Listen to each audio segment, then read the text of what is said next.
Bueno, está grabando ya. Sí. Pues nada, aquí tenéis a Yolanda Sánchez Garrido, que además de ser una persona excelente, es mejor arqueóloga, trabajadora incansable, cofundadora conmigo de la revista Historia Autónoma, la primera revista de historia multidisciplinar de la Universidad Autónoma, y trabaja en museos.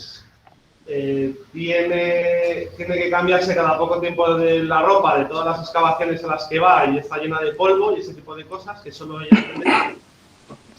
Y nos viene a hablar de quitarnos esa idea de que la arqueología es solo algo de egipcios, mesopotámicos o bien romanos, sino que también existe arqueología medieval. De hecho, el proyecto voluntario de esta evaluación va a radicar sobre eso.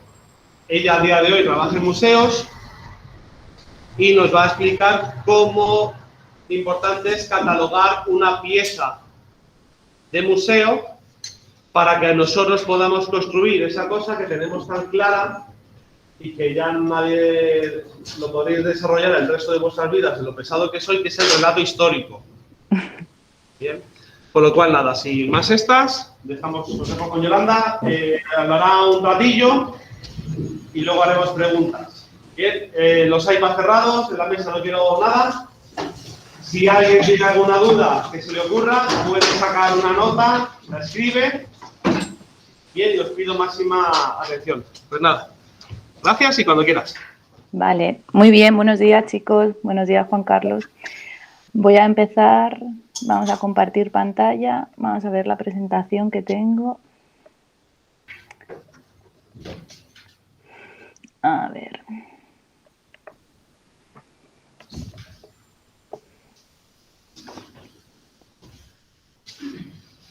¿Lo veis, verdad?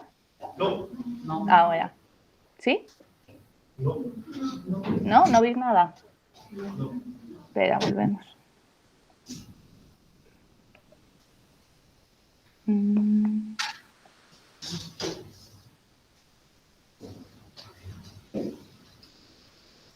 Vale. Vale. ¿Veis mi pantalla ahora? Sí. Sí. Vale. Vale, muy bien. Vale, pues esta pequeña charla, que espero que no sea muy rollo, va a ser rápida, espero que sea un poco entretenida. Y de lo que queremos hablar es sobre la catalogación de bienes culturales en museos. ¿Por qué? Pues porque vuestro profesor os va a solicitar un trabajo bastante simple, muy fácil, sobre la catalogación de una pieza medieval del Museo Arqueológico Nacional. Para eso vais a tener que ir al propio museo e investigar un poco, ¿vale? Que es de lo que se trata, porque al fin y al cabo, como vamos a ver, catalogar es investigar. Vale. ¿Qué es catalogar? En sentido muy genérico y de una forma muy simple es poner por escrito la historia vital de la pieza. ¿Vale? Es como toda la información que aparece en nuestro DNI con nuestro nombre, nuestros apellidos, la dirección, quiénes son nuestros padres, pues de eso se trata. Se trata de estudiar la pieza en relación con su época y añadir también siempre su estado de conservación y su bibliografía. Es decir, es la elaboración de un material, de un documento planificado y con unos parámetros que siempre están definidos y que siempre son comunes, para que podamos llegar siempre a la mayor cantidad de público y de investigadores posible. ¿Por qué es importante saber catalogar? Bueno, pues de forma muy simple, lo hemos resumido ahí, es imprescindible si se pierde una obra y es una herramienta de gran valor para iniciar cualquier tipo de investigación. No podemos investigar nuestro patrimonio si no lo conocemos, eso es imposible. Es base de cualquier investigación y supone también un documento de validez legal frente a los robos y las pérdidas que, aunque parezca mentira, también se producen en los museos. En los museos también se puede destruir una pieza sin querer, se puede romper, se puede perder una parte, se pueden realizar robos, aunque no se suele. El conocimiento de las técnicas de catalogación es siempre imprescindible, ¿vale? Para cualquier historiador, para un historiador del arte o para cualquier profesional que se dedique a la disciplina. ya que es aplicable a todos los sectores de la profesión. Un catálogo que esté bien realizado supone una herramienta de enorme valor para los estudios del futuro y es en cierta medida el punto de partida necesario de todo. Es más valioso todavía en caso de pérdida, porque a través de las diferentes fichas de catalogación que los museos van a generar, esto aporta datos imprescindibles para el conocimiento de la pieza en sí, es decir, que sirve como documento legal para la policía o para la Guardia Civil, en caso de que haya una denuncia. Vale, pero una catalogación incorrecta puede provocar hasta salir en las noticias, como ya veremos. Una mala o incompleta catalogación, como las que se llevaban a cabo pues, en el siglo XIX, en el siglo XVIII, puede llevar en muchos casos a arrastrar unos errores gravísimos en atribuciones y en la autenticidad de una obra. Y muchas veces han llegado casi hasta nuestros días estos errores. Y siempre que se producen, se provoca un terremoto en el mundo del arte cuando se cambia una atribución o cuando se pone en duda una obra.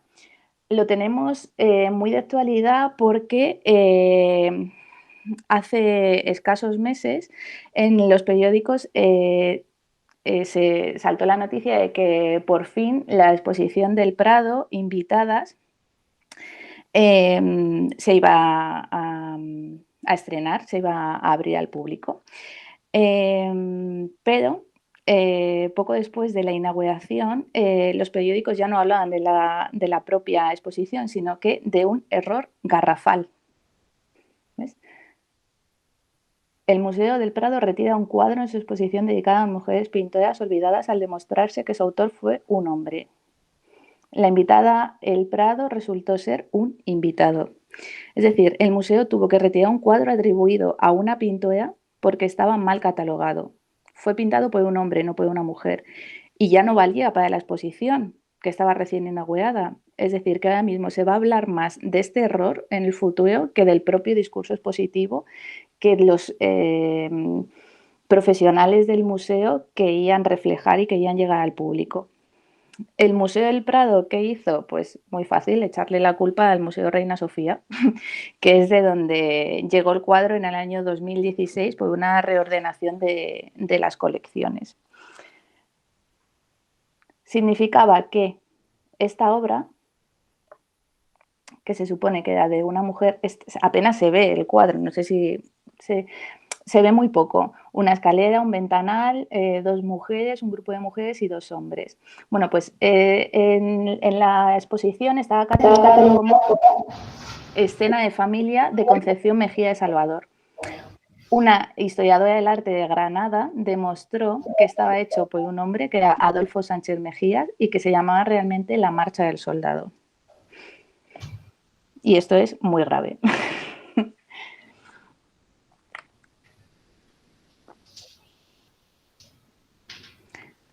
Catalogar sirve para conservar nuestro patrimonio, para poder hacer historia, porque vamos a narrar, escribir los acontecimientos, los hechos que marcaron esta obra, su razón de ser, lo que le ha pasado al autor, a su tiempo, a las tendencias pictóricas imperantes en el momento. Con la catalogación vamos a entender la pieza y a poder exponer toda su historia. Es un trabajo imprescindible, y digo imprescindible, fundamental para la conservación de todo nuestro patrimonio, para su correcta restauración futura, para su puesta en valor y para su difusión. Hay que poner siempre de manifiesto la importancia de una correcta catalogación de los bienes culturales, no solo para poder identificar este bien, sino para poder hacer toda su vida, para poder remontarnos al pasado y para ver qué es lo que va a necesitar en el futuro. Y es imprescindible una correcta valoración histórica y económica también del mismo, y esto tiene muchas consecuencias luego. Por ello, la catalogación debe ser siempre exhaustiva y además es un trabajo que nunca se acaba, porque es necesario añadir a la fecha la última bibliografía relacionada con él, las posibles variaciones en su atribución, la tasación.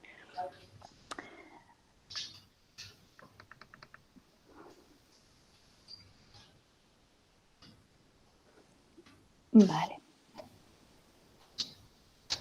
Efectivamente, catalogar, ¿qué es? Catalogar es simplemente hacer historia, remontarnos a de dónde viene y hacia dónde va la pieza. Y catalogar, como hemos dicho, es básico para investigar, para valorar y para exponer. Para investigar cómo eran las sociedades del pasado. Para exponer, es decir, para divulgar, ¿qué es exponer? Es simplemente mostrar sobre cómo vivían nuestros ancestros, cómo se pintaba, cómo se creó una obra arquitectónica. Y en tercer lugar, para valorar todo este patrimonio, todo este legado que nos han dejado y que forma parte de nosotros y también es muy importante que nosotros dejamos para el futuro. Es un instrumento fundamental para la toma de decisiones por parte del Estado. Como sabéis, bueno, y si no lo sabéis, gran parte del patrimonio cultural español está en manos de museos estatales, es decir, de todos, es de todos. Y las decisiones sobre él lo toma el Estado y el Ministerio de Cultura. Las decisiones por parte del Estado y de los particulares que son dueños de esa obra para exponer, difundir, para comprar piezas nuevas para un museo, todo eso se basa en la catalogación. Y además está recogido en el artículo 46 de la Constitución, en el que se anima a las autoridades al enriquecimiento y a la protección de nuestro patrimonio cultural. Y determina que el Estado debe asegurar siempre la protección de este patrimonio. Es decir, si un museo no sabe qué fondos cuenta, no puede investigar y tampoco puede comprar, porque lo mismo estás comprando 2 cuadros que ya van en la línea de lo que tienes y no supone nada de relevancia para tu discurso museográfico. Vale. Como os ha dicho Juan Carlos, soy arqueóloga. Vale. Lo primero que hacemos es salir al campo. Prospectamos, excavamos, ojo, encontramos una pieza. ¿Qué hacemos? Llamamos a las autoridades competentes y lo depositamos en un museo. En el museo se investigará, se catalogará, se restaurará todo. Se hará de todo con la pieza. ¿Qué piezas entran en un museo y cuáles no? ¿Cómo se determina? Bueno, pues en un museo está siempre todo lleno de bienes culturales. Todo lo que se ve en el museo es un bien cultural. Desde las sillas, las mesas, hay coronas, hay cerámicas, hay monedas, hay pendientes, hay anillos, hay de todo en los fondos de los museos. Tenemos un patrimonio súper extenso y muy, muy, muy diverso. ¿Cómo pueden llegar las piezas a un museo? ¿Cómo ingresan fondos los museos? Bueno, pues hay tres formas distintas. Os las voy a explicar de forma muy, muy, muy, muy simple. Asignación. ¿Qué significa asignación? Es lo que nos hayan dado. Todo lo que el museo recibe, por ejemplo, de los arqueólogos. Depósito es lo que nos han prestado. Ya no nos lo dan, sí que nos lo prestan. Eso es un depósito. ¿Y qué es un preingreso? Es lo que nos han prestado por un tiempo determinado, bien para hacer una exposición temporal o bien para realizar un tratamiento de restauración. Eso es un preingreso, ¿vale? O sea, así llegan los fondos a un museo. Por asignación, lo que nos han dado; por depósito, lo que nos han prestado; o por preingreso, lo que nos han dejado cierto tiempo. Es de forma muy básica, este es el esquema. Sí. Que es que se había cortado. Ah, vale, ¿y dónde os habéis quedado? Para atrás. ¿En el museo? Sí, estabas hablando de la parte del... vale. Sí, empieza desde aquí. ¿Por qué era importante el tener en la catalogación para un museo, que está obligado el Estado, que anima con fondos, etcétera? Vale, vale. Os habéis perdido lo mejor de mi charla. Ahora voy a tener que repetir. Venga. Bueno, retomamos. Es súper importante para un museo contar con un catálogo actualizado y además es que está obligado por ley, por el artículo 46 de la Constitución. ¿Os habéis quedado ahí? Sí, ahí sí. Sí. Vale. Está obligado por ley por el artículo 46 de la Constitución, que dice que el Estado tiene que asegurar la protección de nuestro patrimonio. Vale. Ahora pasamos al museo. ¿Cómo llegan las piezas a un museo?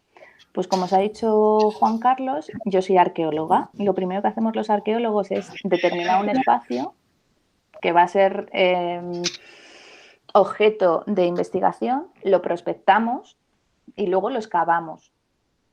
Cuando estamos excavando, ¿qué puede pasar? Pues que aparezca una pieza muy relevante o simplemente una pieza pues, de relevancia media. Lo tenemos que llevar siempre al museo correspondiente y allí se inicia la investigación, la catalogación, la restauración, todo lo que viene después en las salas del museo, en las salas, en los almacenes. En un museo todo lo que vemos es un bien cultural.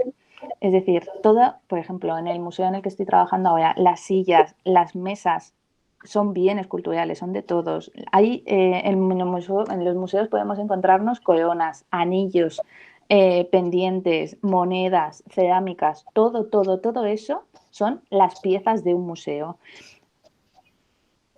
¿Cómo pueden entrar las piezas al museo? A ver, os lo voy a hacer de forma súper resumida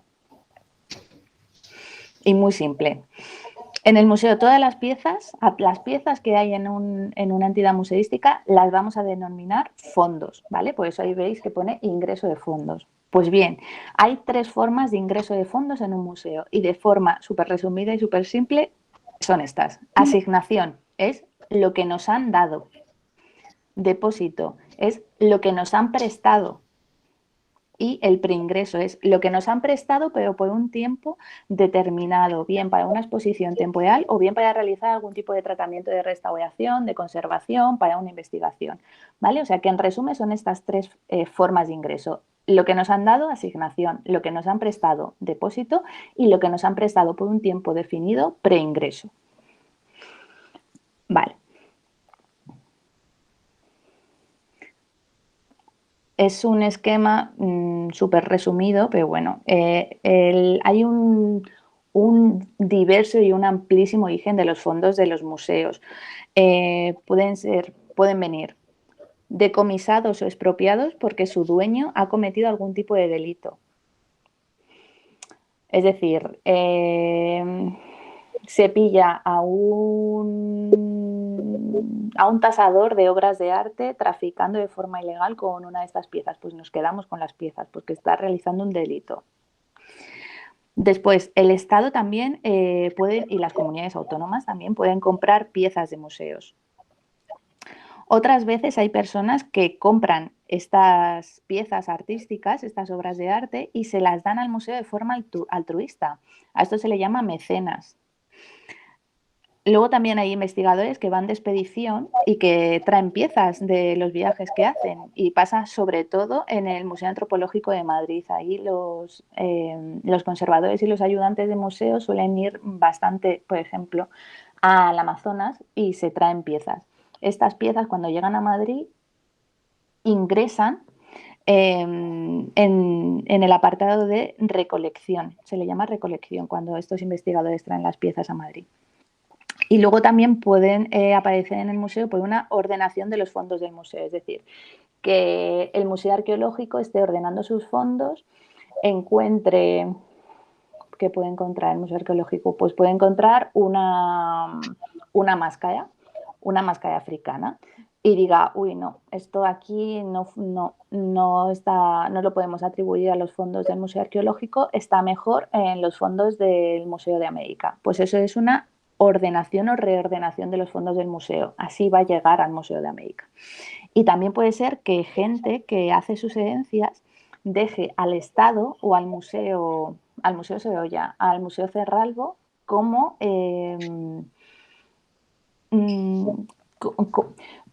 le deja al museo toda su herencia, que se puede formar por obras de arte, o le deja dinero para que compre obras de arte.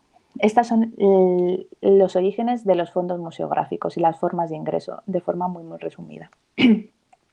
Ejemplo de todo esto, por ejemplo, en 2018 se compraron más de 1.000 bienes culturales. El Estado se gastó unos 800.000 euros en estas compras, más de 800.000 euros. Se donaron 400 bienes culturales que están valorados en más de 200.000 euros, más o menos. Y ahí tenéis unos cuantos ejemplos. Por ejemplo, en el Museo del Traje le donaron un álbum de cromos del campeonato del 67 al 68. Es raro, pero es que el Museo del Traje es centro de interpretación del patrimonio etnológico, es decir, un álbum de cromos forma parte de nuestro patrimonio etnológico y antropológico.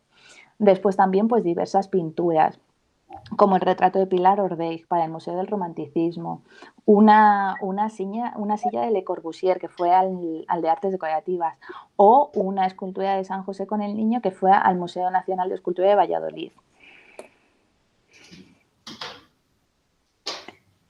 Bien. Sobre todo se donan piezas al Museo del Traje porque a lo mejor vosotros no lo habéis vivido, pero y en casa no tenéis, pero aún son muchas las personas que tienen piezas en sus casas como trajes regionales y que pasado un tiempo, y si la tradición se va perdiendo, deciden donarlo y van a parar sobre todo al Museo del Traje de Madrid. Bueno, deciden donarlo de forma altruista y también, todo hay que decirlo, porque luego Hacienda les bonifica en la declaración, ¿eh? O sea que hay un toma y un... O sea, siempre está retribuido. Te vas a poder desgravar en la declaración como donante de museos, como donantes. Y el museo que tiene más bienes, más fondos, más piezas, es el Museo Arqueológico Nacional. Y el que tiene menos es el Museo Casa de Cervantes, que no sé si habéis estado, está en Valladolid y es muy, muy pequeñito. Entonces tiene sentido que el más pequeño tenga menos piezas y al final el Museo Arqueológico Nacional, que es tremendamente grande y es donde vais a tener que ir, sea el que tiene más fondos. O sea que esto significa que vais a poder escoger infinidad de piezas para vuestro trabajo. Vale, vamos a pasar de forma resumida porque a ver qué es lo que tenéis que hacer, porque os he metido aquí un montón de teoría sobre la catalogación, pero vamos a ir a qué os va a pedir Juan Carlos. Vale. ¿Cómo se cataloga? Bueno, pues lo importante es siempre, bueno, esto ya vamos a meternos, lo importante es siempre centrarnos en el nombre de la pieza, el título, el autor, la tipología, una descripción, una ubicación, con qué técnica, cómo se ha hecho y si tiene inscripciones o marcas. Es decir, vais a tener que ir al Museo Arqueológico Nacional, escoger una pieza y rellenar estos campos de los que vamos a hablar, ¿vale? Luego Juan Carlos seguro que os lo pasa, pero bueno, yo os lo voy contando. Vale. Lo primero que hay que hacer es identificar la pieza. ¿Y cómo lo identificamos? Dándole un nombre. Es como cuando nos aprendíamos los nombres, el cómo. Pues igual, cada pieza tiene que tener un nombre. El primer campo es determinar qué es. El nombre que puede ser pintura, dibujo, escultura, cerámica, alfombra. Es decir, el nombre o el nombre común del objeto es el nombre exacto, lo que estamos viendo. Tú vais a ir a las salas de medieval y vais a ver una moneda. ¿Qué vais a poner en vuestra ficha? Moneda. Es muy fácil. O parece muy fácil. Es el nombre exacto, el que permite nombrar o identificar inequívocamente a ese objeto. ¿Vale? Es un término que permite vincularlo con los objetos de las mismas características. En cuanto nosotros, cuando estamos catalogando en un museo, ponemos moneda, ya estamos metiendo a ese objeto dentro de otro saco, de un saco muy grande, que es todas las monedas que posee el museo en cuestión. Cada objeto puede constituir un todo. Por ejemplo, una pintura siempre va a ser un objeto y una punta de un proyectil va a ser siempre una. Pero también podemos ver objetos que estén compuestos de varias partes o de muchas partes. Por ejemplo, un juego de té va a estar compuesto por la tetera y las tazas, pero forman solamente un objeto. O un retablo que está compuesto por diferentes paneles, ¿vale? Generalmente 3. El objeto necesita ser siempre definido como un objeto único o como un grupo de objetos. Es un objeto único que está pintado en una tela, es un retablo que está formado por muchos paneles, es un quedo, es una escultura, es una instalación móvil, es un dibujo, es un mapa, puede ser muchísimas cosas. Pero en general, en los fondos de la Edad Media del Museo Arqueológico Nacional los vais a encontrar con cerámicas, esculturas, retablos, elementos de adorno. Ya vamos a ver. Vais a tener un montón de opciones. Por ejemplo, ejemplos del nombre común. Esto es una pintura. ¿vale? Una pintura de José Gil de Castro, ¿vale? ¿Cómo lo vamos a denominar? Pintura, dibujo, estampa.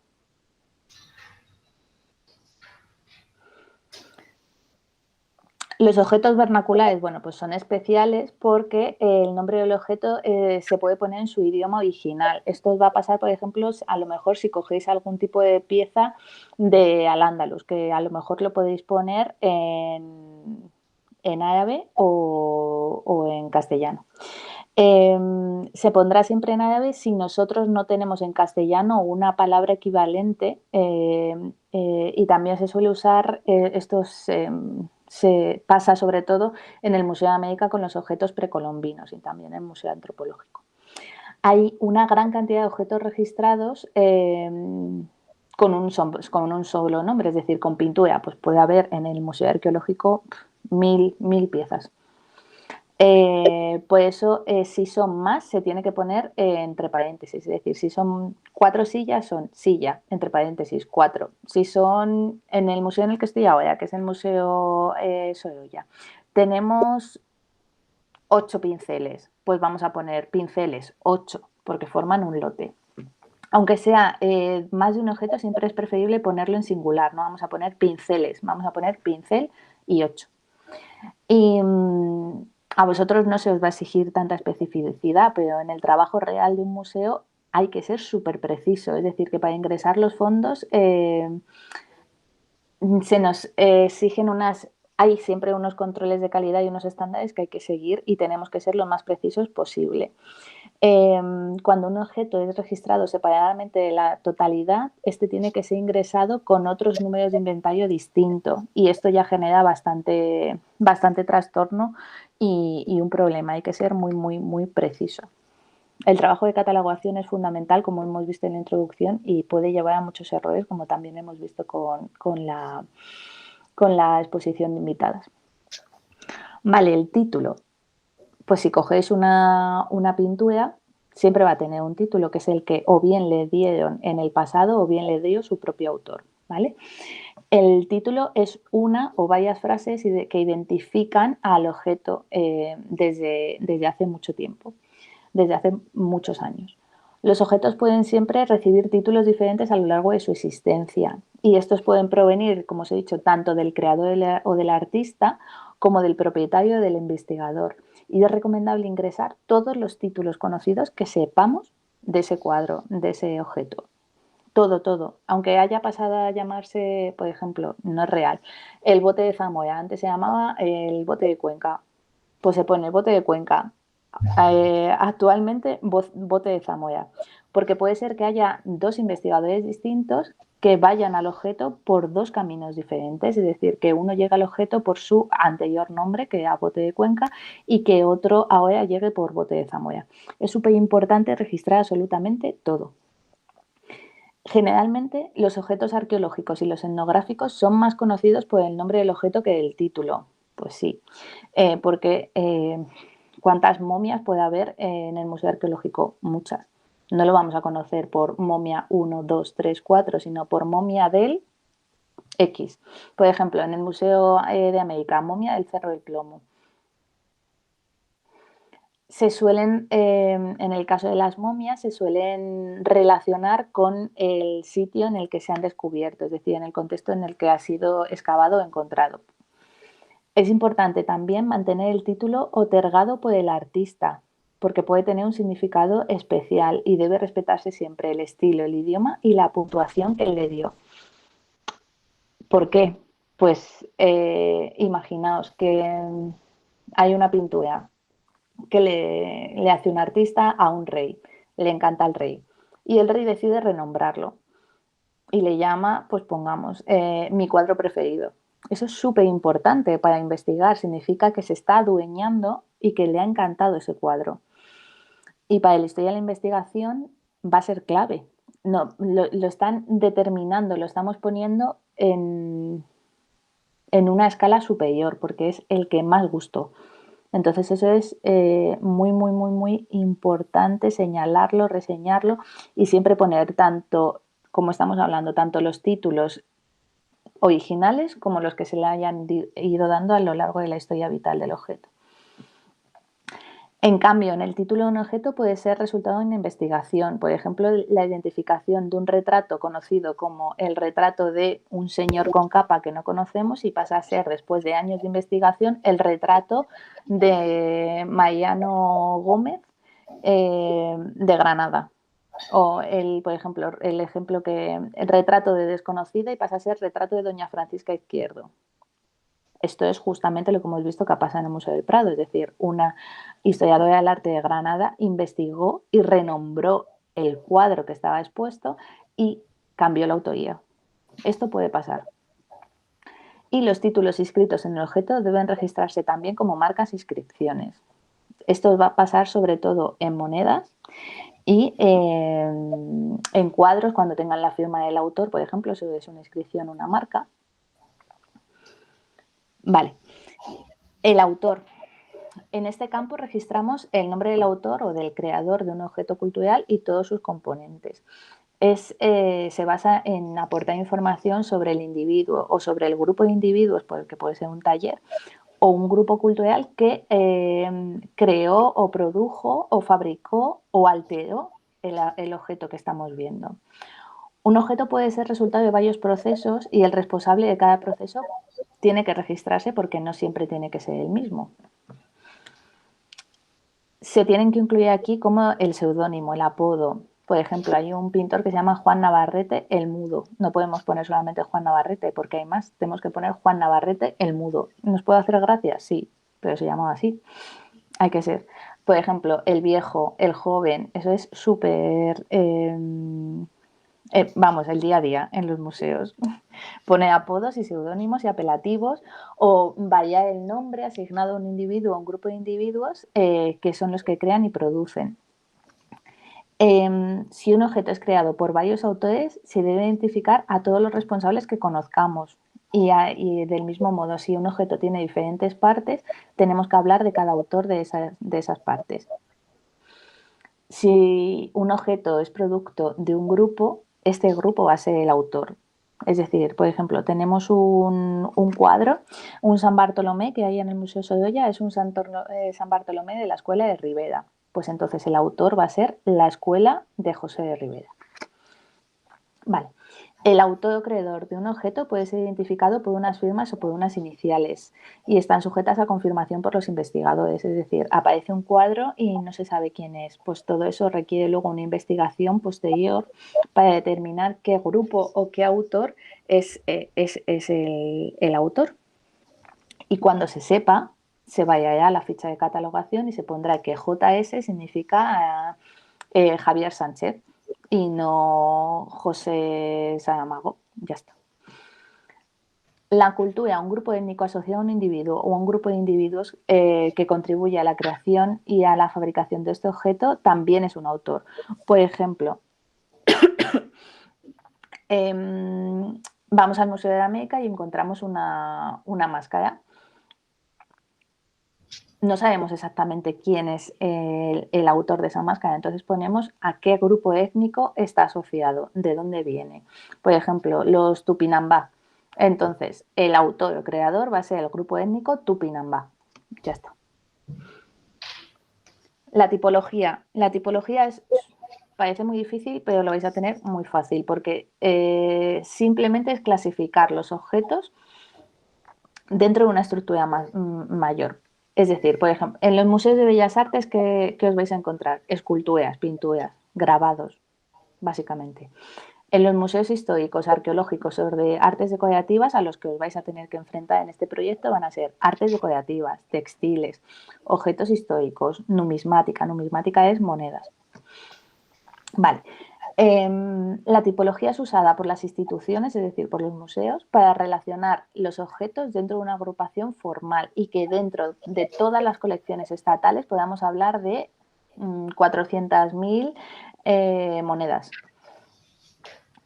Los museos, de acuerdo a su criterio y a su política, pueden categorizar los objetos de acuerdo a un contexto, a un material, a una colección.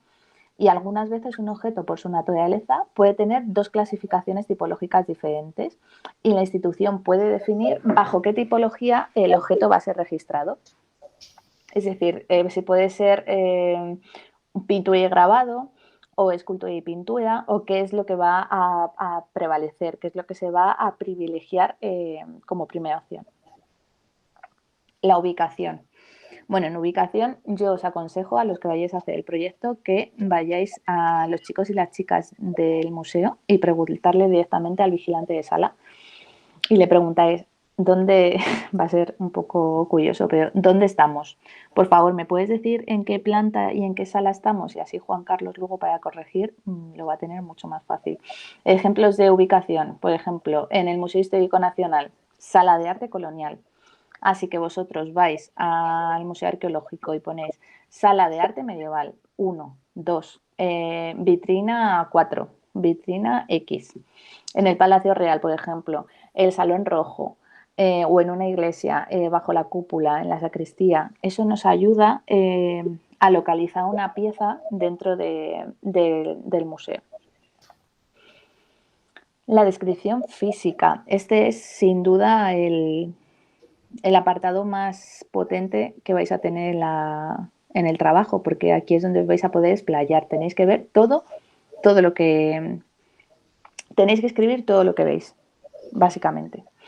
Es una descripción objetiva, es decir, no podéis ser subjetivos, tenéis que ser total y absolutamente rigurosos y objetivos. Tenemos que hablar del aspecto físico que más sobresale de un objeto. Tenemos que hacer referencia a qué quiere expresar. Podemos incluir los nombres de la corriente de diseño, del color, todo lo que se os ocurra lo ponéis en descripción. Pueden incluir planos de composición. Un plano principal. ¿Esto qué es? El plano principal es lo que vemos al principio. Un cuadro tiene varios planos. Lo que vemos al principio es el plano principal. Lo que vemos en segundo plano es el plano secundario. Y luego está el fondo. Intentad, si os enfrentáis a una pintura, catalogar o describir de esta forma. Primero lo que está más cerca de vosotros, luego en segundo plano y luego al fondo. Y así estamos haciendo una catalogación rigurosa y con orden. Si tenemos, por ejemplo, una escultura o una cerámica, es muy importante especificar y empezar primero de derecha a izquierda o de arriba a abajo. Vosotros escogéis, pero siempre con un orden. Si habéis empezado por la parte de arriba, no os saltéis el medio y vayáis al final, por mucho que esté súper decorado. Tenéis que ser rigurosos, tenéis que empezar por el principio, el medio y el final, o izquierda, centro y derecha, o al revés. Pero muy ordenado. Aquí tenéis algunos ejemplos, por ejemplo, obra tridimensional, es decir, una escultura sobre relieve. En numismática es una moneda, puede ser un billete, una medalla. Vale. La técnica. En cuanto a la técnica, a lo mejor con vuestros conocimientos no podéis llegar tan lejos, preguntad en el museo cómo se ha hecho esta obra. Seguro que os dicen algo que podéis luego poner para el proyecto de Juan Carlos. Hay que identificar los materiales usados en este objeto. Hay que incluir la identificación de la pieza y la producción. Y hay que identificar todos los materiales que están presentes. ¿Se puede hacer fácil a través de una vitrina? Si tienes muchos conocimientos es más fácil identificar determinados materiales. Así que vosotros mejor preguntad a los vigilantes de sala o a vuestros padres, a vuestros amigos con los que vayáis al museo, ¿qué parece? ¿Parece madera? ¿Parece plata? ¿Parece bronce? Es difícil. Investigad y preguntad. Y luego con inscripciones y marcas es lo que hemos dicho al principio. Una pieza puede tener etiquetas, puede tener fechas, puede tener una dedicatoria. A mi esposa Clotilde, de Joaquín Sorolla. Puede tener una forma física de identificación, un rótulo, una anotación. Todo eso lo tenéis que poner en la catalogación también porque es muy importante. Puede ser que sea posterior a la autoría de la obra. Y eso también hay que intentar identificarlo, pero eso ya es labor de los investigadores. Vamos un poco rápido para ver si os puede dar tiempo a hacer preguntas y a ver un ejemplo. Vale. Vamos a ver un ejemplo muy rápido de catalogación en el Museo Arqueológico. He cogido una pieza que os vais a encontrar en las salas.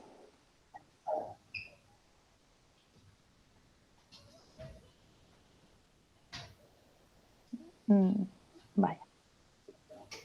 A ver.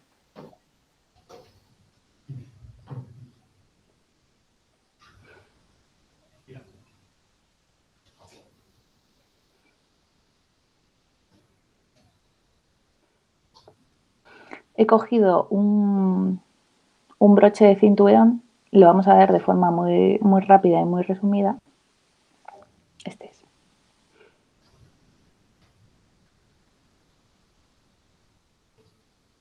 Mira, vamos a ampliar la imagen. Vosotros os vais a encontrar con esto en las vitrinas de un museo.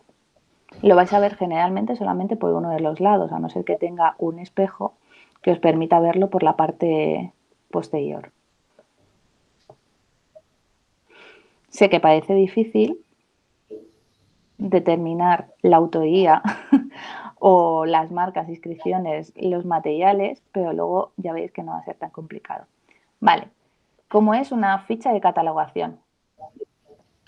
El inventario vosotros os olvidáis porque no sois profesionales. ¿Cómo clasificamos este broche de cinturón? Esto que vemos aquí. Lo clasificamos como un objeto de adorno personal o como un objeto de indumentaria. Objeto específico, broche de cinturón. Tipología, lo te vais a tener que preguntar porque viene en la cartela del museo, esto lo vais a poder ver. Materia, soporte, pues es un objeto de bronce que tiene también perlas y que tiene una pasta vítrea, es decir, una pasta de vidrio. ¿Cómo se ha hecho? Pues se ha fundido, se ha incrustado la perla y la pasta vítrea, luego se ha soldado y luego se ha moldeado por colado, por la técnica del colado. Las dimensiones os olvidáis en vuestro proyecto y con la descripción no vais a llegar a tanto, o sea, no se os va a exigir que lleguéis a esta descripción porque esto es profesional, pero tenéis que hablar de lo que veis. Es un broche de cinturón con una hebilla con forma arriñonada. ¿Qué significa? Que tiene forma de riñón, ¿veis? Así, esta forma. Luego tiene una sección semicircular. Está decorado en sus extremos. En la zona que da hacia el interior se observan incisiones en forma de punteado. Todo esto es lo que hablamos los profesionales de museos cuando vemos una pieza. Intentad describir absolutamente todo lo que veis, todo. Y como no vais a poder ver la parte del reverso, por el reverso se conserva la plancha externa y el ángulo del reborde. Si vosotros en la vitrina solamente vais a poder ver esto, a Juan Carlos le vale que describáis esta imagen. No os volváis locos, no pasa nada. Vale, iconografía, motivos geométricos, porque no tiene ningún otro tipo de motivo. Y contexto cultural es una pieza visigoda, es decir, el reino hispano-visigodo.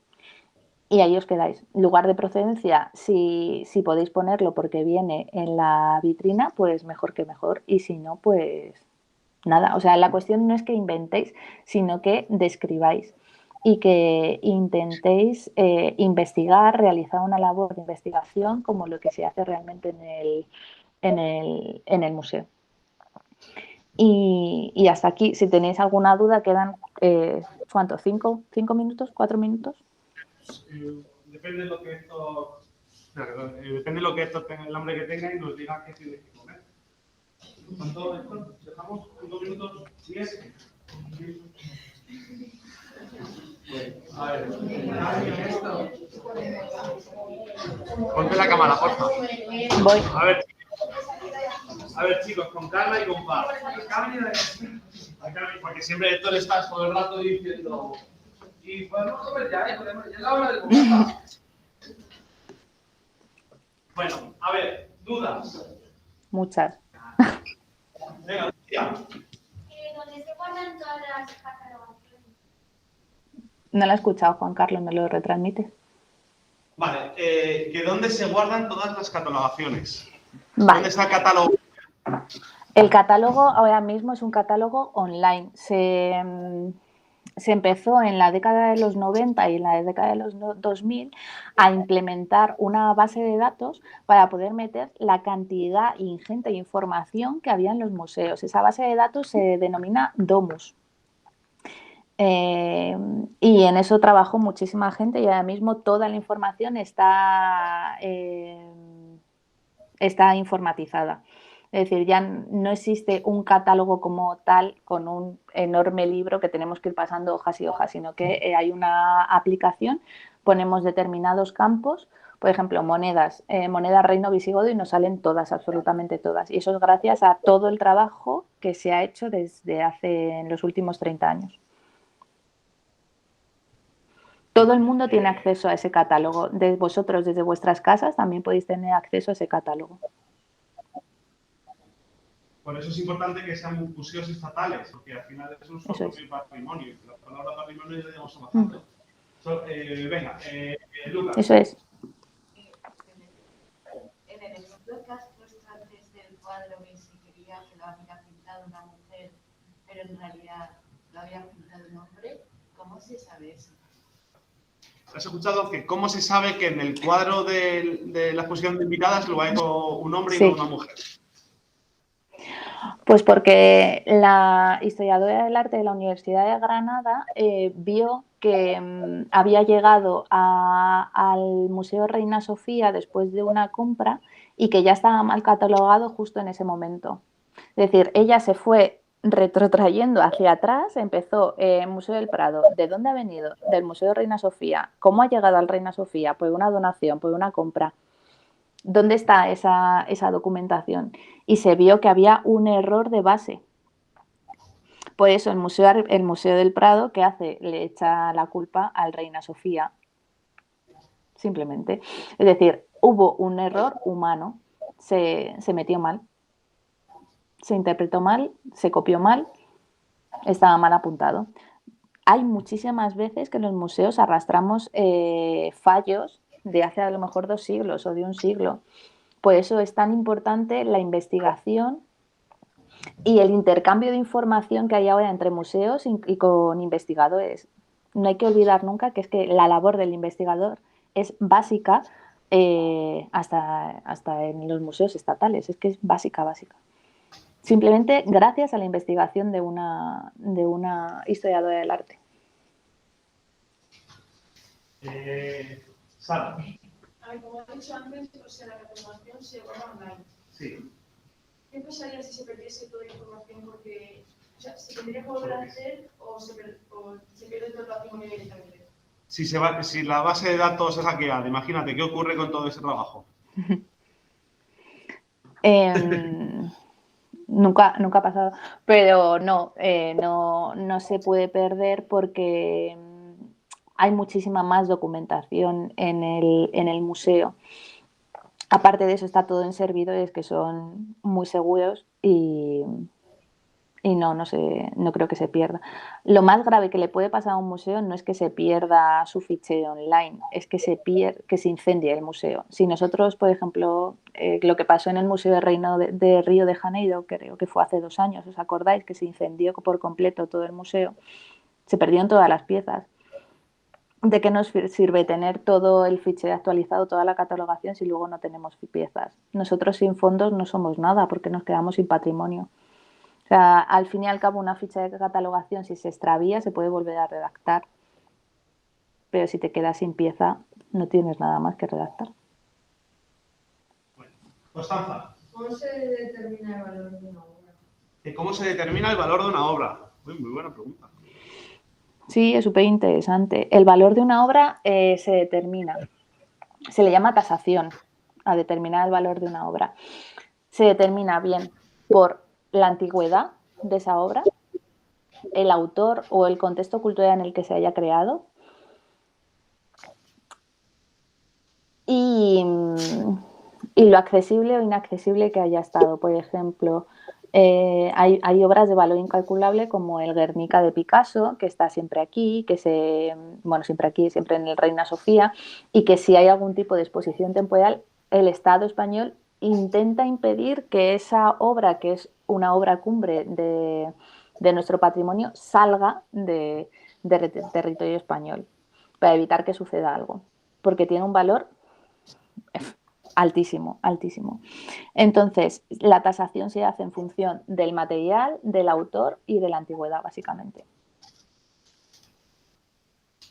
No es lo mismo el Greco que sus dos aprendices. Para el proyecto, si podemos acceder a la documentación esa, entonces, si tenemos que decir nosotros, lo miramos ahí de España. Sí, claro, entonces llega Juan Carlos con su maquinita de plagio. No, Pero si también Pueden indicarme las palabras, no sirve de nada. Tú tranquila. Esto es voluntario. El que quiera hacer trampa, que se... claro, si dice la fecha no la puedes Sí, cambiar. pero es lo más importante que ha dicho Yolanda. La descripción. La descripción. Pues coges ideas de ahí, que bueno. en plan, o sea, Tienes que definir con tu formación. Tú vas a hacer una pieza, esto es muy sencillo. Tú vas a hacer una pieza y me hablas que está bruñida. No tienes ni puñetera. Pero no sabes lo que es bruñida.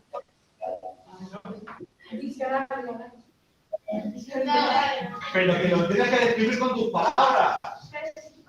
Con tus palabras siempre. Vale, sí, pero esto es una cuestión. Yolanda no tiene por qué aguantar vuestra gana de champa. Sara, dudas para Yolanda. o sea, ¿cuál es la medida de valor de piezas del museo arqueológico? Media económica de los. No, hay una media económica o un valor total del. Es que aquí les va mucho la pasta, Yolanda. Un valor total, ¿eh? Del museo arqueológico, por ejemplo. No. La media de la pieza. Por ejemplo, para los protocolos de seguridad sí que existen una lista en la que vamos tasando los bienes en función de la sala, porque si, por ejemplo, hubiese que desalojar de obras el museo arqueológico, siempre se van a graduar en función de su importancia, bien económica, bien cultural o bien por ser una obra diferente. ¿Vale? Pero no te puedo decir en cuánto está valorado todas las piezas del Museo Arqueológico porque yo no lo sé. Por ejemplo, solamente el bote de Zamora, que es uno de los objetos de la España, sí, de la península en la Edad Media, tiene un valor incalculable. No sé cuánto podría costar en el mercado el bote de Zamora, pero muchísimo, muchísimo dinero. Muchísimo dinero. No sé, por ejemplo, si visteis que el Museo del Louvre y el Museo d'Orsay en el año 2006 el río Sena se inundó las orillas donde están estos dos museos y todos los trabajadores y todos los equipos de seguridad tuvieron que empezar a sacar piezas hacia almacenes.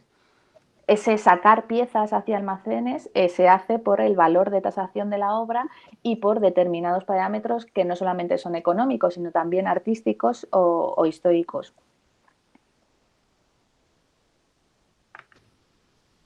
¿Más dudas? ¿No? Bueno, pues nada, pues muchas gracias por tu Nada, charla, a vosotros. ¿vale? A vosotros. Si Y vais gracias, a chicos. Que os salga muy bien. Hasta luego. Adiós.